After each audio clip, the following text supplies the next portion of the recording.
గత ప్రభుత్వం 2.5 సంవత్సరాలకెళ్ళి 2 లక్షల ఉద్యోగాలు సంవత్సరం లోపు ఇస్తామని చెప్పారు. ఇంతవరకు 2.5 సంవత్సరాలు అవుతుంది. 2 లక్షల ఉద్యోగాలు కాదు కదా, 2,000 ఉద్యోగాలు కూడా ఇవ్వలేదు.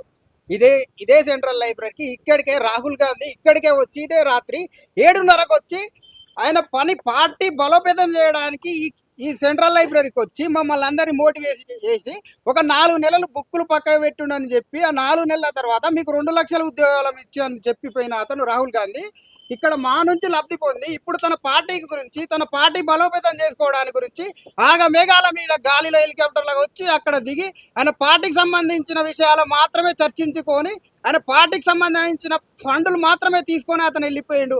ఈ నిరుద్యోగుల గురించి ఒక్క మాటైనా చెప్పిండా? ఒక నిరుద్యోగుల గురించి ఒక్క మాటైనా మాట్లాడిండా?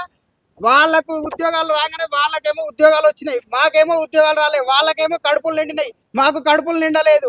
వాళ్ళు నిండి సైలెంట్గా ఉన్నారు. మాకు ఈ ఎండల్ని ఇదే కాలంలో అక్కడ వ్యవసాయం చేసుకుంటే బతకలేవురా కొడుక అనుకుంటూ మమ్మల్ని ఇక్కడ హైదరాబాద్ పోయి ఏదో చదువుకొని గవర్నమెంట్ నౌకరు వస్తే మమ్మల్ని బాగు చేస్తావురా అని తోలిచ్చిన తల్లిదండ్రులు ఇదే గోస ఇట్లా పడకుంటూ ఉంటావురా, మా లెక్క నువ్వు కావద్దురా, నువ్వు ఒక ప్రయోజకుని కావాలరా అని తోలితే ఇదే గవర్నమెంట్ 2.5 సంవత్సరాలకు వెళ్ళి ఒక్క నోటిఫికేషన్ కూడా ఇవ్వలేదు. ఇప్పుడు అదే దాన్ని నిరసిస్తూ 13వ తారీఖు నాడు దిల్సుఖ్ నగర్ లో 10,000 మందితో 10,000 పుస్తకాలతో రోడ్డు మొత్తం బ్లాక్ చేసి ఇదే సెంట్రల్ లైబ్రరీ నుంచి ర్యాలీగా వెళ్ళి మొత్తం ఈ ప్రభుత్వానికి హెచ్చరిస్తున్నాం.